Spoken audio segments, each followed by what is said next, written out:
Just some 15 years ago, the power meters were strictly available to just those pro riders. SRM was one of the biggest names back then, cost being completely prohibitive.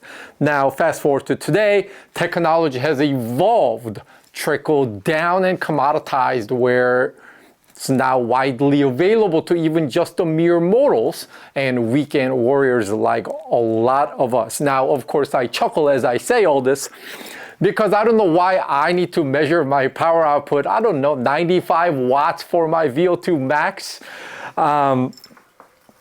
So said all that, just last year, one of the bigger names in the industry, Stage Cycling, went out of business, leaving a void in the market where, players like Asiomas and Four Eyes are all vying for that coveted market space. There is another player that I want to introduce you to. So grab some coffee, sit down, let's talk about it. Roll the intro.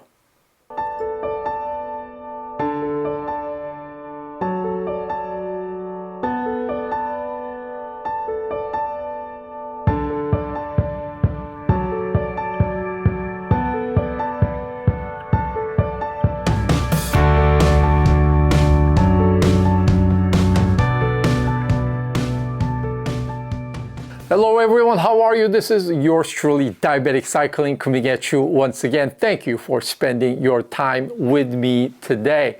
This episode is brought to you by your engagement, so please hit the like button if you like what I brought you today. Hit that subscribe button and the bell notification so I can come see you more often, as well as you not missing any of these episodes that I have planned. And feel free to leave any questions and comments down below. I'll do my best, and I mean that sincerely, I'll do my best to get to every comment and question as best as I can. As transparency is important, I want to share with you that the product I am showing you today was sent to me to test and share with my audience. However, one of the things that I want to make very clear is that I wouldn't spend time putting all this effort into putting out an episode and all that for something that I don't like or something that I don't want to be associated with. So at the same time, I want to be very careful and tread carefully that I don't sound like over enthusiastic for a product that was provided to me. But hopefully by now I have gained your faith and trust and not jeopardizing my integrity where I'm just going to be a shill for a certain company. That is not what this channel is about. While I don't know too much about the company, based on a couple of products that I had the pleasure of testing, and the communication that went back and forth, and you can pick up a lot of things by studying the communication, and there is no reason for me to think that this is not a solid organization. All right, so let's jump right in and start talking about the product. PES P505, it's a mouthful, but that's the model number, model name of the power meter crankset that I've been using. Now, before I go deep dive into that, Magine, the company, also just recently introduced the pedal-based power meter product, which is a lot like Asioma. I don't know anything about that, so we'll talk about the PES P505. Now, apparently, they also have another product, P515. Now, I don't know what the differences are between 505 and 515. The price is the same at $299.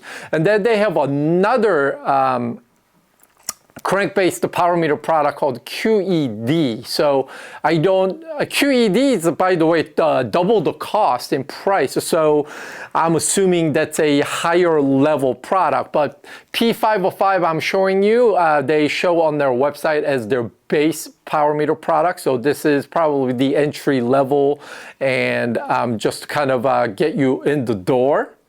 And then in addition to the crank-based power meter, I've been also rolling on their chain rings, 50-30-4, which is basically my go-to combination. And then as I was speccing out the crankset, because I got to choose the chain rings, I got to choose the crank arm length and all that. So at that time, I remember this was about a year ago. So at the time, the entire cycling industry was going absolutely ape shit, going with the shorter crank arm length.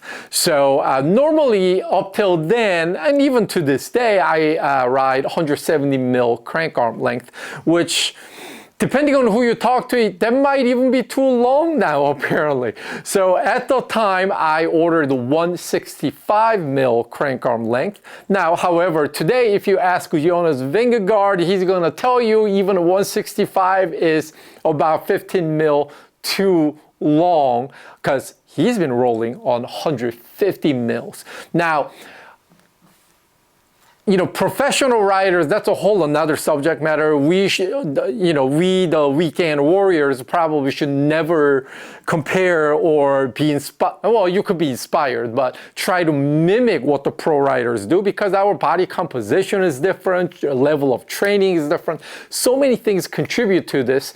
But where I'm getting at is just because they do something, they choose a certain product, they choose a certain size and what have you, it doesn't necessarily mean that's going to be beneficial to us, the mere mortals. Now, having said all that, when I went from way back when, because way back when 175 was the norm, then 172 and a half. So I definitely noticed the difference going from, say, 172 and a half to 165. I don't know if I'm ever gonna go 150, because that just seems that just seems way short. But anyhow, I digress. The product that I'm rolling on, 165 mil in crank length. If you reference my unboxing video, which I'll link right here, you get to see the crankset coming out of the box looking pristine, brand new, instead of my B-roll, what's going to show all the road dirt and grime and everything that I've accumulated over last 1 year. So basically, all the CNC machined parts look absolutely quality. The crankset shows plenty of ideal characteristics in terms of design and the way they built. Just crankset, so I don't know how much deep I can go into in terms of the design philosophy and everything else. Now, there is one minor gripe that I have, which I'll cover in just a bit. The crankset as a whole weighs in at 276.5 grams. Now, to give you some context, Shimano 105 12-speed, the newest generation crankset with the left crank arm from 4I's, the power meter crank arm, that comes in at 271 grams and some change. So there's about, because now I'm using that so that it's sort of an apple to an apple, power meter to an power meter sort of a deal. So there's about 5 gram difference between when you equip a 105 crankset with the 4i power meter versus Machine P505 crank-based power meter. So 5 grams, pretty negligible if you ask me. Okay, so just a short while ago, I mentioned how there is one minor gripe that I might have. So it's this. Now, over the last 1 year of heavy usage, I have not experienced any issues. So my concern may be not warranted, but it's just something that I should share with you. So you charge the battery inside the cranks for the power meter using the supplied charger, which has a magnetic connector that would connect to the metal bits on the crankset itself. That's how the charging is done. Now, the charge port on the crankset, which are 2 metal nodes, they are exposed. They're not covered. Now, the reason why I mentioned this potentially being an issue is because you're out on the road, you're cycling, you're riding, you may go over a puddle, you may have situations, dirt and grime and whatever else, dust can sort of come in contact and kind of get caked on the metal nodes, whereas, so because they're not covered, they're not protected. So that, to me, seems like a somewhat of an oversight in design situation. If you remember Shimano's power meter crankset, which aren't they all Pioneer units? Anyhow, so Shimano, they have the rubber flap that covers their connector bits so that when you're exposed to weather and road condition or whatever, the metal bits where that come into contact with the charging adapter, they're always protected. Whereas machine, you will notice the metal nodes for charging, they are exposed. Again, I haven't had any issues, but the reason why I mention it is because when I first got the crankset, I actually was entertaining an idea where I was going to use this crankset for my all-road rig, gravel. Now, I elected not ultimately because I didn't want all that dust and dirt from gravel riding to kind of get in there. Yes, I get it. I could easily wipe down the metal nodes if they ever get compromised, but it's just a risk that I didn't want to take. So that, to me, is a small minor issue. Again, I want to preface this saying I haven't had any issues. However, when I look at the two metal nodes just being exposed like that, that do concern me a bit. Bluetooth connectivity works just as well as you would expect. Pairing that with my Hammerhead Crew 2 when snappy, no issues. Pairing it with my iPad for Zwift and Rovi sessions. Again, no issues at all. Works great as you would expect. Also haven't had any issues of the connection dropping or anything. So all positive on that note. Riding out on the road, I never felt the power readings were inaccurate or was an issue. Also worked right out of the box without any sort of an update, unlike my Dura Ace power meter, which needed a fast firmware update before even becoming functional. So that was all plus. Now, being attached to a trainer, and I'm talking about Mujin P505, being attached to a trainer in erg mode just so that I could see how the readings are coming through. I do see some fluctuations as you would expect, but the peaks and valleys are not large enough where I would consider that to be a problem. The corrections are quick and readings are accurate enough where your training session isn't compromised by some erroneous power reading. So the power meter portion of this sells for $299, which seems to me as a great value, right? You can attach your own already owned chain rings. And if you think about it, the 4i, okay, so let's talk about the stages, even though they're no longer around. I think when they were around, they were selling the 105 level left crank arm for $329 and Ultegra for about $500. I don't remember the exact price, so check me if you know for sure. One that exists today, 4i, I think they're charging like a $335 for 105 left side crank arm.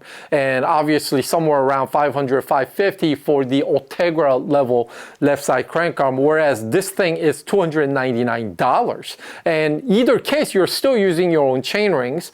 With the machine, you could also obviously buy the same QED rings that I'm riding on. So when you are comparing dollar to dollar, I mean, this is a great deal if you ask me, without sacrificing in quality or accuracy when you consider that into the equation. So the market is full of options and us consumers are winners if you ask me. Having another player that could make things interesting and shake up the market is always a great thing to see, no matter what industry. And a crankset like this, a power meter crankset that does not look skanky and built with quality, it's really impressive what they're able to do. Or it also make me question, are we overpaying for something else that because it's got certain logo on them?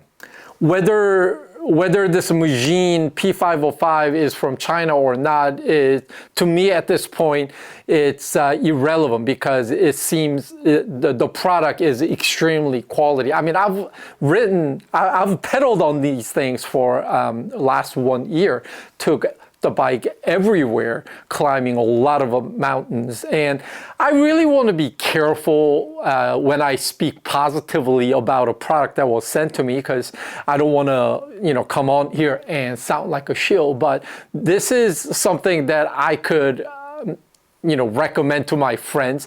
At the end of the day, when I have these products that just get sent to me for testing and sharing with you, my audience, I always ask myself a question: would I happily buy this thing with my own money if this gets stolen, or if something happens to it or whatever?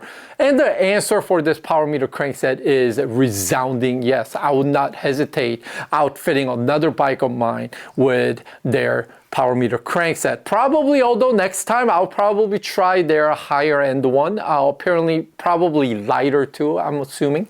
So that would be an interesting thing to test out in the future.